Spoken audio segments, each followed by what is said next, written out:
A Revolução dos Bichos. Gente, este livro é simplesmente espetacular. O livro expõe o que de fato é socialismo. Para você ter uma ideia, o livro foi proibido em Cuba. Curta, comente, se inscreva, pois eu vou te ensinar tudo sobre este livro. Tanto para você que deseja aprender, quanto para você pai, que deseja ensinar este livro para o seu filho. Não importa a idade. Então bora para mais um vídeo.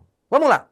As doutrinas de Karl Marx estão por todos os lados neste país. Churchill disse o seguinte: o socialismo é a filosofia do fracasso, a crença na ignorância, a pregação da inveja. Seu defeito inerente é a distribuição igualitária da miséria. Por que é importante que você ensine sobre o socialismo para o seu filho desde cedo? E aqui, por meio deste livro, A Revolução dos Bichos, você pode ensinar de uma maneira lúdica. Mas por que é importante ensinar para os nossos filhos sobre socialismo desde cedo? Porque nas escolas, os professores estão ensinando o seu filho a ser uma vítima, um coitadinho que precisa de um Messias, o Estado, para salvá-lo. Desse modo, as doutrinas socialistas tiram um elemento fundamental para que o seu filho tenha uma vida próspera, uma vida que vale a pena. O fato de que ele é responsável pela vida dele e que o único Messias que ele deve confiar é Deus. É assim que o seu filho deve pensar. Mas nas escolas deste país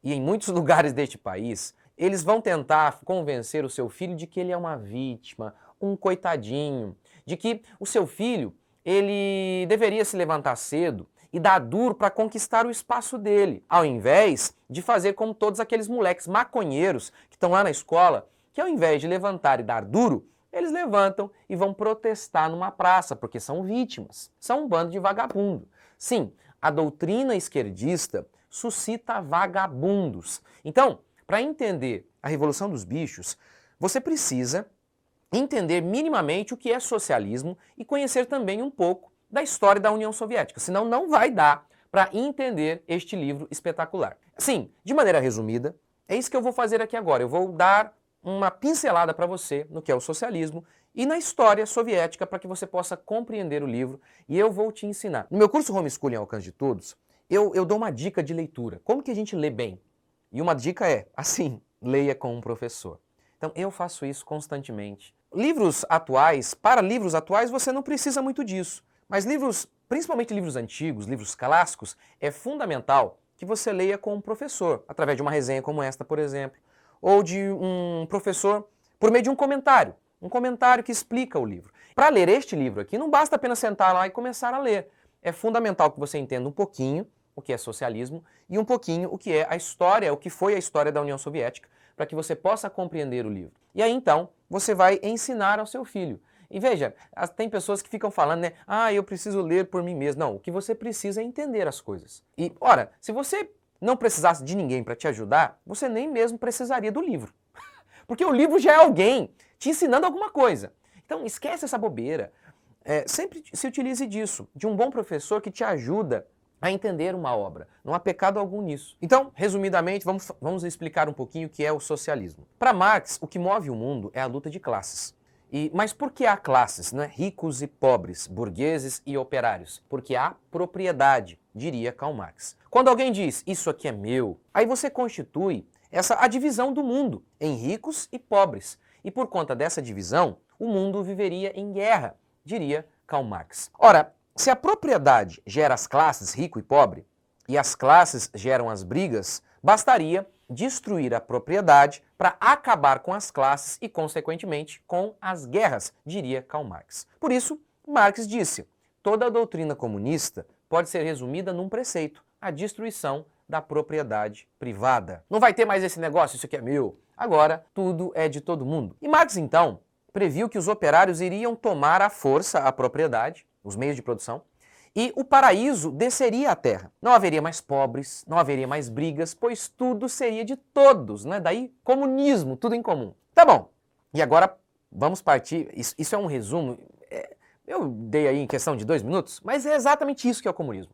É exatamente isso. Marque, você não tem como aprender sem marcar, então marque o que você acabou de aprender. Isso seria um resumo aí do socialismo. Agora, vamos um pouco contar a história da União Soviética, porque no livro A Revolução dos Bichos é isso que está sendo retratado. Tá bom, Lenin deu o golpe bolchevique na União Soviética em 1917. Depois, outro grande nome na União Soviética foi Stalin. Marx foi o mentor. Lenin e Stalin foram os homens que colocaram mesmo em prática as doutrinas socialistas. E qual foi o resultado do socialismo quando posto em prática? Miséria total. A manutenção das classes. Saíram os burgueses e entraram os membros do Partido Socialista. Se antes os burgueses tinham privilégios, agora os membros do Partido Socialista é que tinham privilégios. E é isso que o autor de A Revolução dos Bichos vai narrar. Os socialistas, eles coletivizaram os campos. Eles tentaram acabar com o comércio. E o resultado foi apenas pobreza. Por exemplo, na Ucrânia, Stalin coletivizou os campos. À força, ele chegava diante de um fazendeiro e dizia: agora seu campo não é mais seu, é do povo, né? A ideia de coletivo. Mas eu, o Estado, é que vou ficar com ele para fazer a distribuição e vou administrá-lo. Na Ucrânia, o resultado para isso é chamado de Holodomor, que significa literalmente morrer de fome. O povo morreu de fome. Se aquilo que o povo produzia não iria ficar com ele, haveria estímulo para trabalhar? Não. Por isso, milhões de pessoas morreram de fome na Ucrânia. E pelo mesmo motivo, milhões morreram de fome em todos os países socialistas. Nós sempre damos aquele dado de que mais de 100 milhões de pessoas morreram de fome nos países socialistas. E é verdade isso, obviamente. Mas muitos acham que essas pessoas morreram no paredão exclusivamente, sendo apenas assassinadas. Isso não é correto. Isso, obviamente, aconteceu. Mas a maioria das pessoas que morreram nos países socialistas morreram de fome, pois no socialismo não há estímulo para que o povo produza. E o povo não produz, e assim todo mundo morre de fome. Jesus disse que o trabalhador é digno do seu sustento. É a coisa mais humana e natural que um homem fique com os bens que ele produziu. Mas, como isso não existe no socialismo, o que ocorre é que não há estímulo para que o homem trabalhe, o que leva à pobreza. É óbvio também que se você toma os bens de outros à força, você precisa de um Estado cruel, ditador, para pôr esse socialismo em prática. E foi isso que aconteceu em todos os países socialistas, e você vai ver isso no livro A Revolução dos Bichos. E agora a gente entra num detalhe muito importante para entender esta obra. Esta obra é conhecida por ser uma crítica ao socialismo, e de fato é. Mas você sabia que o autor, George Orwell, era socialista? Ué, como assim? Ele é socialista, mas está metendo pau no socialismo? O objetivo do autor era criticar o socialismo de Stalin. Na cabeça de George Orwell, Stalin desvirtuou o socialismo. Havia um socialismo ideal no papel e era representado por Trotsky. George Orwell era trotskista. Ora, o socialismo do papel parecia tão lindo, mas na prática o socialismo sempre será o que George Orwell descreveu: ditadura, pobreza, falta de liberdade. Tá marcando tudo isso aí? No meu curso Homeschooling ao alcance de todos eu ensino isso. Se você não marcou, você não aprendeu. Então, bora para a obra. Eu vou dar uma resumida e uma explicação de toda a obra. Assim, tudo que você precisa para compreender a obra, eu vou dar aqui para você. A história é a seguinte: havia uma fazenda e os bichos, liderados pelos porcos, eles estavam cansados de trabalhar para os homens. E aqui tá vendo, ó, burguesia e os operários. Vai vendo aí cada figura aqui, cada elemento, cada personagem da história retrata alguém da história soviética e do modelo socialista. Os animais diziam: nós trabalhamos, mas quem fica com tudo são os homens, os burgueses. Na história, o Sr. Jones. Então, eles fazem uma revolução para tomar a fazenda, criando assim o paraíso, onde todos vão ficar com aquilo que produzem, não haverá mais diferenças, serão todos iguais. É exatamente o resumo da ideia socialista. Major, que era o porco bonitão, ele teve um sonho sobre como seria o mundo quando o homem desaparecesse, ou seja, quando a classe, a burguesia, desaparecesse. Era essa a mesma ideia, os burgueses eram porcos, eles deveriam deixar de existir para Karl Marx. E aí, se o homem, a burguesia, desaparecesse, todos os homens seriam iguais, os trabalhadores seriam iguais e não haveria mais miséria. Para que isso acontecesse, bastaria arrancar o Sr. Jones do poder, o grande inimigo, que apenas consumia, enquanto os bichos apenas produziam, mas não consumiam muita coisa não. Nunca confie em alguém de duas patas era o lema dos porcos. E eles diziam que os bichos não deveriam seguir os costumes do homem, de beber, deitar em camas, nunca deveriam tocar em dinheiro, fazer comércio e tiranizar os seus companheiros. E aqui você já vai vendo, né, todo o repúdio que existe pelo empresário, né, pelo burguês, que é justamente o cara que empreende, é o cara que gera riqueza. Você não lembra na escola como que você era incentivado a odiar os ricos? Eu não estou dizendo aqui, obviamente, que não existam ricos, vários ricos que sejam pilantras e que oprimam as pessoas, eles fazem isso. Mas a ideia, então, não é separar bons ricos e maus ricos, é dizer, se é rico, é opressor, que é essa a ideia de Karl Marx. Se é burguês, é opressor. Se é empresário, é safado. Não existe bons empresários, todos os empresários são canalhas. Isso é muito ruim, né? Porque são eles que geram emprego. E é por isso também que as pessoas no Brasil, elas estão sempre se preparando para serem empregadas, porque ir para a escola e fazer faculdade é exatamente isso. Elas nem sonham em empreender. Claro, desde cedo na escola, elas ouvem que ser empresário é ser canalha, então quem quer ser um canalha? No capítulo 2, o que a gente tem é o seguinte, o major morre, e aí os porcos tomam a liderança. Napoleão, que representa Stalin, e o Bola de Neve, que representa Trotsky. Um dos porcos chama-se Garganta. Ele conseguia convencer que preto é branco. Esse sempre foi um elemento importantíssimo do socialismo, a propaganda, e obviamente propaganda mentirosa. Por exemplo, Cuba é uma miséria total, né? Mas quando você ouve o pessoalzinho, Caetano Veloso, essa galera, parece que é o paraíso lá, né? Lá os carros têm 50 anos de uso. Mas quando eles dizem, quando eles falam, parece tão lindo, né? Então é o Garganta. Ele consegue convencer que preto é branco. Os três porcos, eles reuniam o pensamento do major. O major, então, seria, né, o Karl Marx e Lenin. E aí, então, eles fizeram o animalismo, que na prática, né, no mundo real, seria o leninismo ou o stalinismo. Outro personagem muito interessante na obra é o corvo domesticado pelo homem, pelo Sr. Jones. O nome do corvo era Moisés. Tá vendo? Tudo aqui tem um símbolo, gente. E ele falava para o povo sobre a montanha de açúcar, que representa o céu, o lugar para onde iam os animais depois da morte. Os porcos, eles tiveram um trabalho para convencer as pessoas que tal lugar não existia. Por quê? Como assim não existia? Para Karl Marx, ele era ateu, então não existia céu. Os porcos queriam estabelecer o céu aqui na Terra. Então o céu de lá era uma concorrência. O corvo, portanto, o Moisés, ele representa a religião, que para o socialismo era um inimigo. A religião sempre foi um inimigo do socialismo. Por quê? Porque Marx era ateu. Então, ele não cria em vida após a morte. Se não tem paraíso após a morte, o único paraíso que um ateu pode esperar é aqui mesmo. Por isso, o socialismo, ele sempre tem esse espírito revolucionário. O que é o espírito revolucionário? É a ideia de mudar o mundo do dia para a noite. E por quê? Veja bem, se eu sou ateu, não há esperança de vida para mim após a morte, eu tenho que ser revolucionário. Eu tenho que tentar trazer o paraíso para a Terra agora, imediatamente. Por quê? Porque eu não tenho tempo. Eu não tenho tempo, eu não tenho eternidade para ter prazer e paraíso. É agora ou nunca. Mas os socialistas criam e creem que a crença na vida após a morte freava o espírito revolucionário dos socialistas. Eu, por exemplo, eu sei que as mudanças na sociedade elas são lentas e que nem todo mundo vai ter casa na praia. Mas eu estou feliz, porque eu creio na vida após a morte. Mas essa crença, criam os socialistas, freava o espírito revolucionário e violento de mudar tudo do dia para a noite. Eu, por exemplo, me contento, eu faço o meu melhor, tudo aquilo que eu posso fazer para tentar mudar a minha vida e da minha sociedade eu faço. Mas eu sei que isso vai demorar muito tempo. E eu não vou usar de violência para mudar a sociedade do dia para a noite, porque eu tenho fé em Deus e um dia eu vou estar diante de Deus. Mas o revolucionário não, ele pode sair matando todo mundo, ele pode quebrar vários ovos para fazer um omelete. Por quê? Ora, porque ele não crê em Deus, não tem juízo final. Ele quer o paraíso agora. Então ele tem que ser revolucionário. Então esse é o sentido histórico aí, socialista da expressão revolução. Fazer uma mudança na sociedade do dia para a noite de maneira violenta. E a religião, então, ela retira esse espírito revolucionário, acreditam os socialistas.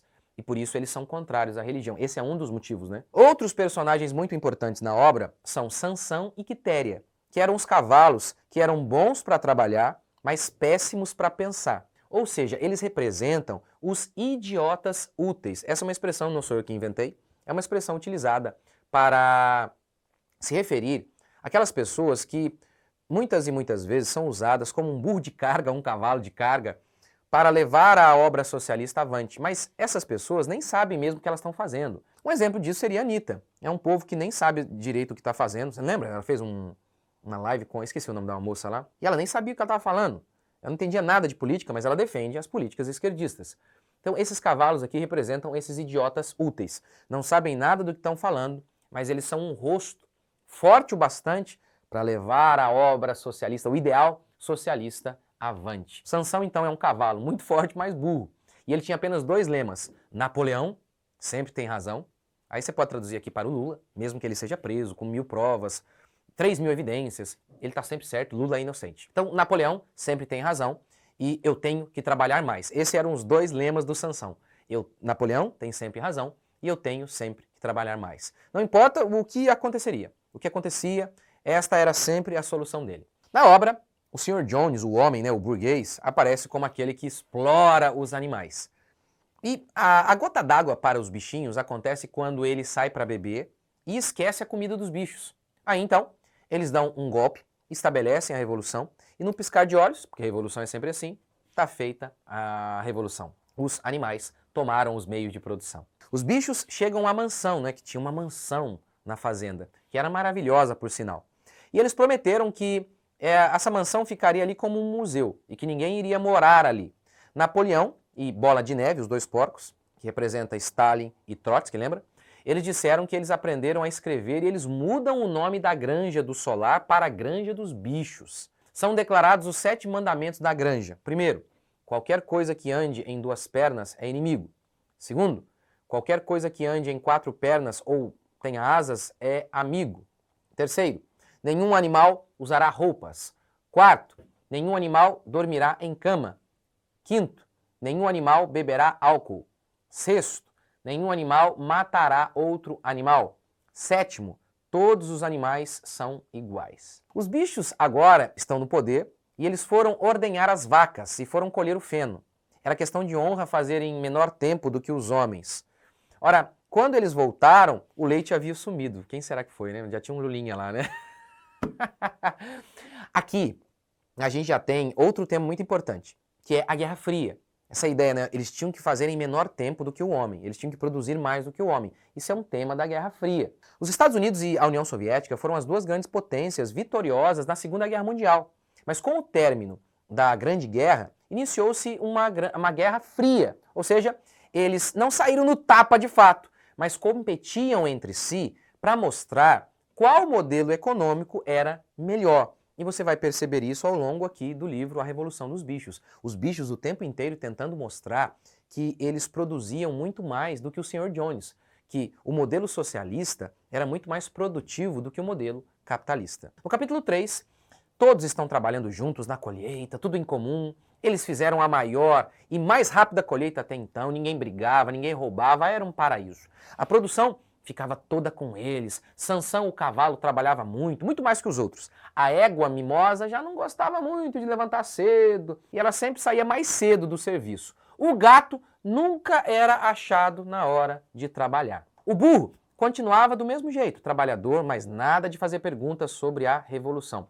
E aqui a gente já vai entendendo por que o socialismo nunca funciona, porque as pessoas não são iguais. Se você der $1 milhão para 10 pessoas, daqui a 10 anos, uma parte dessas pessoas terá consumido tudo. Outra parte terá poupado e feito mais 1 milhão, 2 milhões, 3 milhões. E as pessoas são assim. Umas são vagabundas, quer dizer, a maioria é preguiçosa. Poucos são dedicados. Então por isso que o socialismo não funciona. As pessoas devem receber de acordo com o que produzem. E aquelas que não produzem nada, não devem receber nada. Está na Bíblia.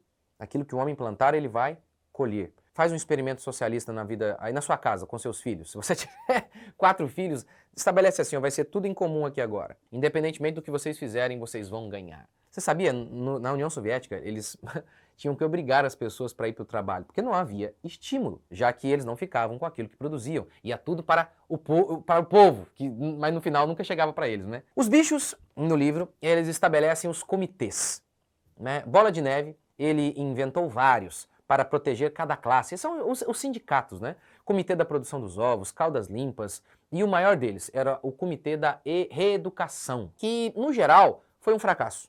Foi um fracasso, ninguém estava sendo educado, nada. Mas a classe ler e escrever foi um sucesso. Em pouco tempo, todos estavam mais ou menos alfabetizados. Mas ainda assim, eles continuavam completamente ignorantes. Não conseguiam se lembrar das 7 leis. E aí então, Bola de Neve, depois de muito pensar, resumiu tudo assim, ó, vamos deixar tudo mais simples. 4 pernas bom, 2 pernas ruim. Ou seja, capitalismo é ruim, socialismo é bom. O burguês não presta, os operários são sempre bons. Essa era a ideia. Ali estava então o princípio essencial do animalismo. As ovelhas, as mais estúpidas, elas ficavam por horas repetindo o mantra: 4 pernas bom, 2 pernas ruins. 4 pernas bom. Ó, isso, gente, é uma alusão, por exemplo, a todo tipo de ignorante, mas, por exemplo, aos jovens. Eles nem sabem o que eles estão falando, mas eles saem gritando, fazendo passeatas, gritando os lemas socialistas que eles nem entendem. Então é isso que as ovelhas burras que ficavam gritando o tempo inteiro, apaixonadas, elas representam os idiotas. As pessoas que nem compreendem o que estão falando, mas defendem com unhas e dentes. Outro elemento muito importante na obra é a educação dos jovens. Napoleão não se preocupava muito com a educação dos adultos, ele estava mais preocupado com os jovens. Quando um casal de cachorros deu cria, ele pegou os 9 filhotes e os tirou dos pais para que ele mesmo os educasse no sótão. O sótão também conhecido como escola. Sim, já lá no Manifesto Comunista de Karl Marx, a escola já aparecia como algo fundamental para que se estabelecesse o socialismo. Era preciso doutrinar as crianças, retirando-as da família e levando-as para a escola.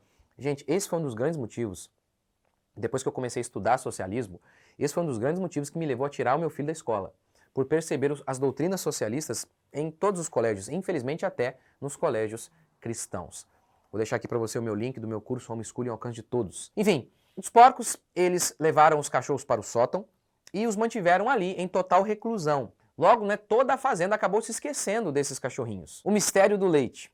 Foi descoberto que o leite, lembra o leite que havia sumido? Estava com os porcos. As maçãs que estavam caindo, os bichos davam por certo que seriam distribuídas entre todos, de maneira igual. Porém, certo dia, chegou a ordem para que todas as maçãs fossem levadas aos porcos. O Garganta, o propagandista, ele foi escalado para explicar isso, essa aparente injustiça. Mas nós não somos todos iguais? E aí o Garganta disse: não é privilégio. Eu nem gosto de leite ou de maçã, mas está provado cientificamente que o leite e a maçã são essenciais para os porcos. Esse é outro elemento também que foi sempre muito usado, tanto por socialistas quanto por nazistas. Usar a ciência sempre como uma chancela para aprovar seus absurdos. Por exemplo, a eugenia. Eles mataram 6 milhões de judeus, dizendo que eles eram seres humanos de classe inferior, e tudo isso baseado no quê? Na ciência. Portanto, concluiu Garganta, eu nem gosto disso, mas foi provado cientificamente que leite e maçã faz bem para o porco. Por isso, se nós estivermos bem de saúde, nós vamos proteger vocês. Vocês não querem que o Sr. Jones volte, não é? Vocês não querem isso. E todo mundo ficou feliz novamente. É mesmo, não, eles podem sim ter privilégios. Você já conseguiu fazer a aplicação disso, né? Lula, olha gente, vai todo mundo ser igual, vou tirar dos ricos para dar aos pobres. E no final, ele tira dos ricos mesmo e dá aos pobres dos filhos dele.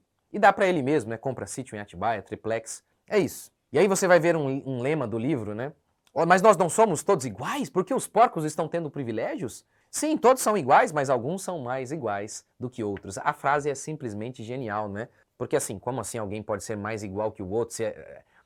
É um jogo de palavras. Isso é impossível. Não existe isso. É só um recurso de semântica para tentar negar a realidade. Negaram, porque eles pregavam sobre a igualdade, não é? Mas o que eles viam é que não havia igualdade, então eles continuavam com o discurso da igualdade, alguns são mais iguais do que outros, mas na prática eles eram diferentes. E é o que acontece em todo o país socialista. Eles dizem que vão promover a igualdade. Lá do Leblon, por exemplo, aqui no Brasil, aquela galerinha que fala de distribuição de renda, fala de tirar do rico para o pobre, e fala que somos todos iguais, e eles estão lá no Leblon, enquanto a galera sofre lá nas favelas. Por quê? Porque eles são todos iguais, obviamente, mas alguns são mais iguais do que outros. O pessoal do Leblon é mais igual do que os outros, eles são mais especiais. No capítulo 4, as notícias da granja dos bichos se espalham por todas as outras granjas. A ideia aqui então é, outros países também adotaram o socialismo, inspirados no socialismo soviético. Coreia do Norte, Camboja, Cuba e por aí vai. Os homens primeiro, eles não ligam, mas depois eles ficam com medo, dos socialistas tomarem o poder em vários lugares. Os animais de outras granjas começaram a se revoltar. Jones vai, junto com homens de outras granjas, tentar recuperar a sua, mas perde a batalha.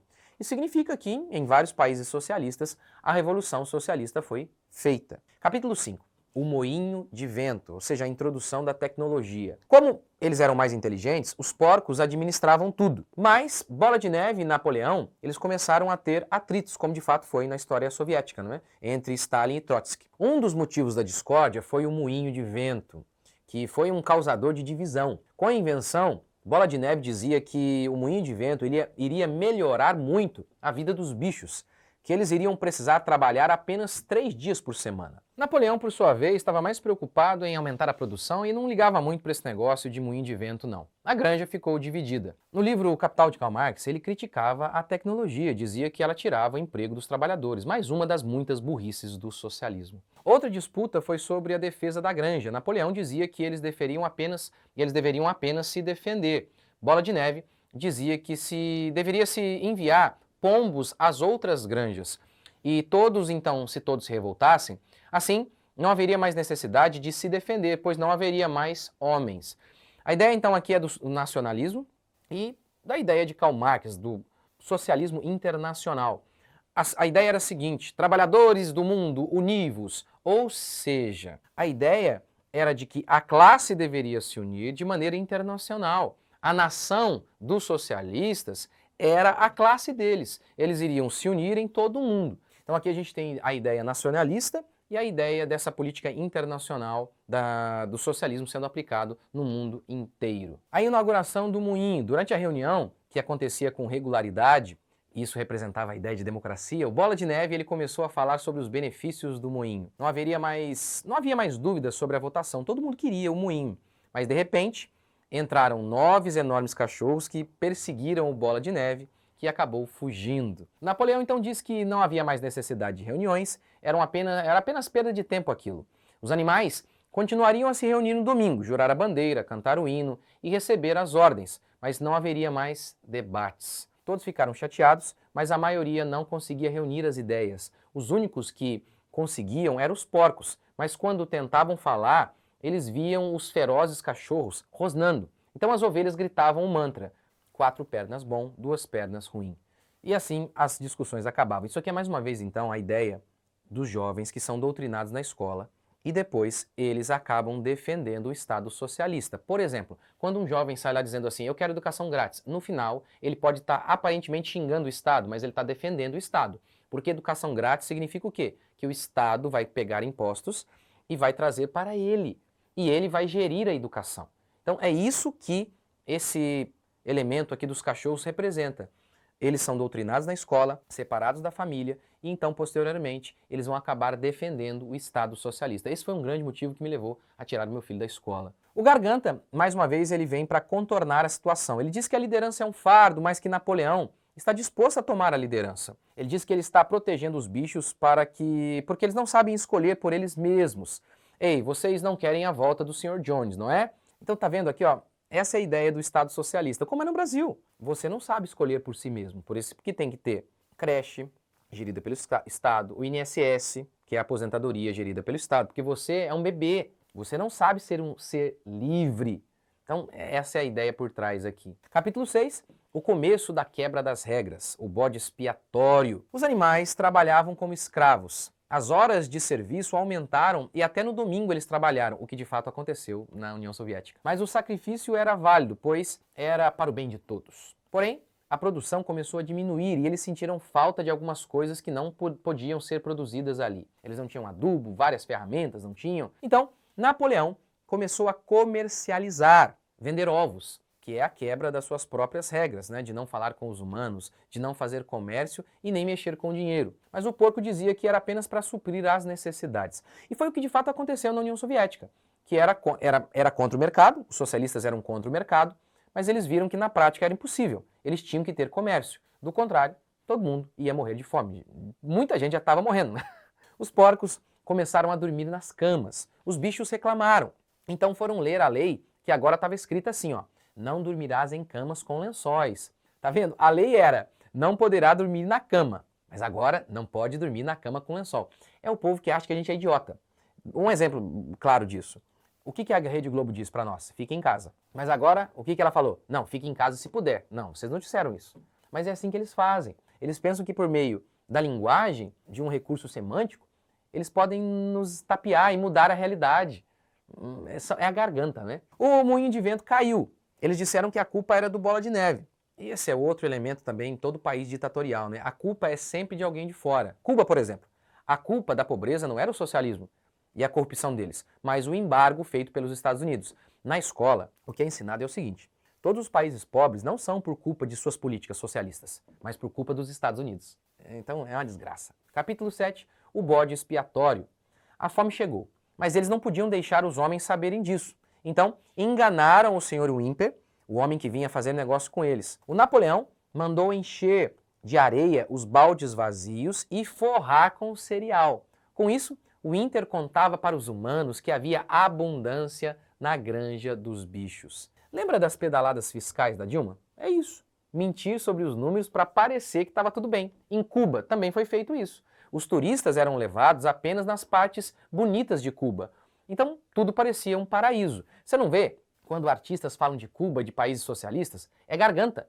Parece tão lindo, né? Mas eles não vão para lá, né? Quando eles querem fugir do Brasil, vão para onde? Vão para Estados Unidos, Paris. Ora, tudo de errado era culpa do Bola de Neve. Uma chave foi perdida, culpa do Bola de Neve. O engraçado é que a chave foi encontrada em cima de um saco de farinha, mas mesmo assim, eles continuavam a achar que a culpa era do Bola de Neve. O Napoleão bolou uma teoria da conspiração. Disse que o Bola de Neve tinha um pacto com os homens, que ele apoiava o Sr. Jones desde o começo.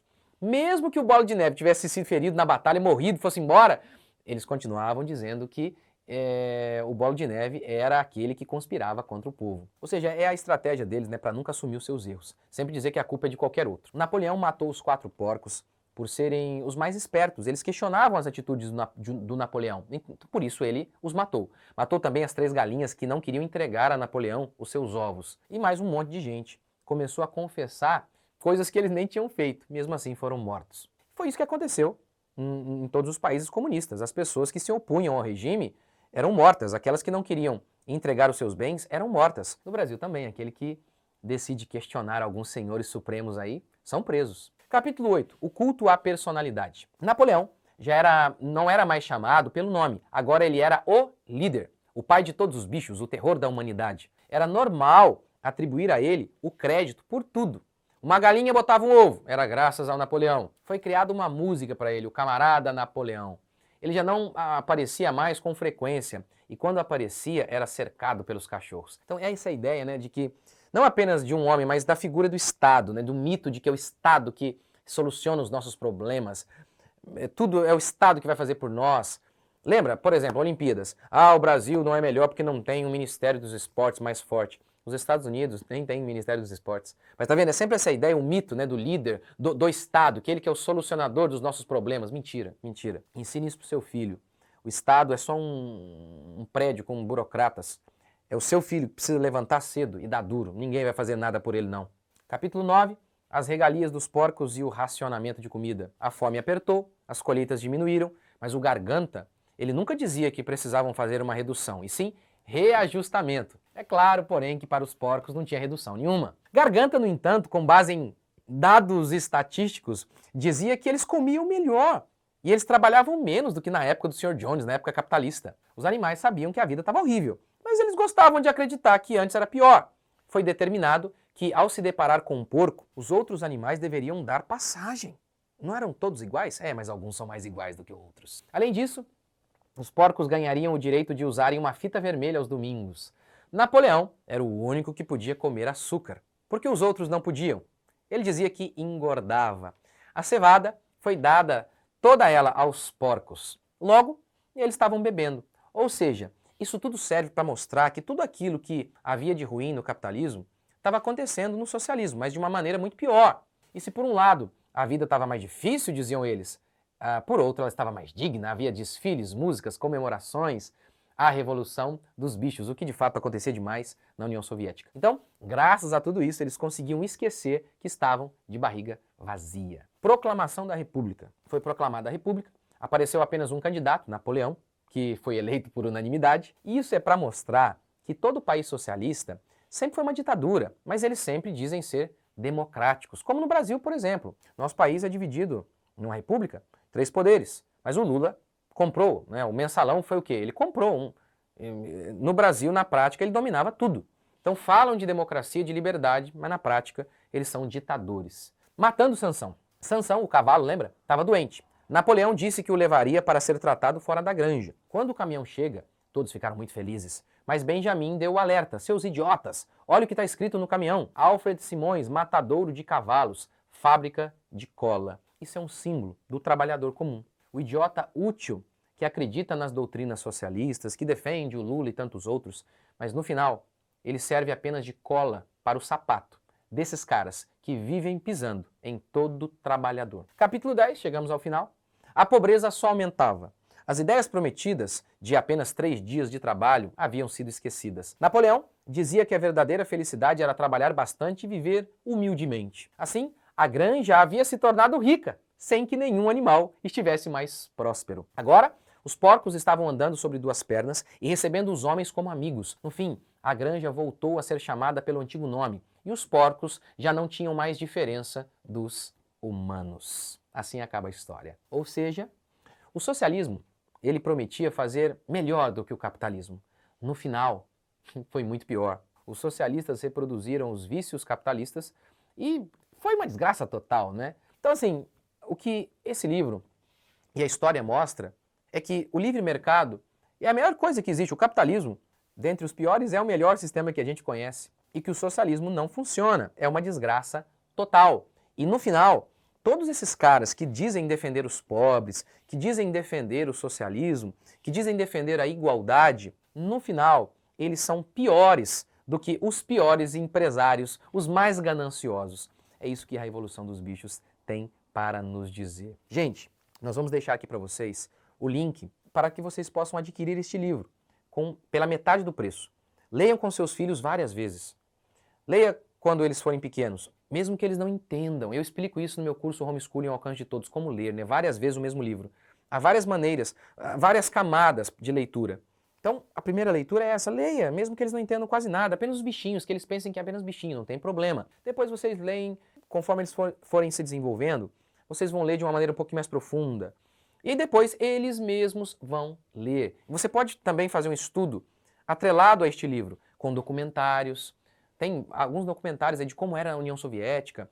O Sputniks, né, é um canal do YouTube, tem um documentário muito legal sobre como era a vida na União Soviética, uma pobreza total. Então você pode atrelar essas coisas e fazer um ano inteiro de estudo, muito estudo só com esse livro. Tem muita coisa boa aí. Espero que vocês gostem. Então o link para o curso está aqui, o link para o livro está aqui. E eu falei para vocês aqui, eu tirei meu filho, depois de estudar sobre socialismo, eu tirei meu filho da escola.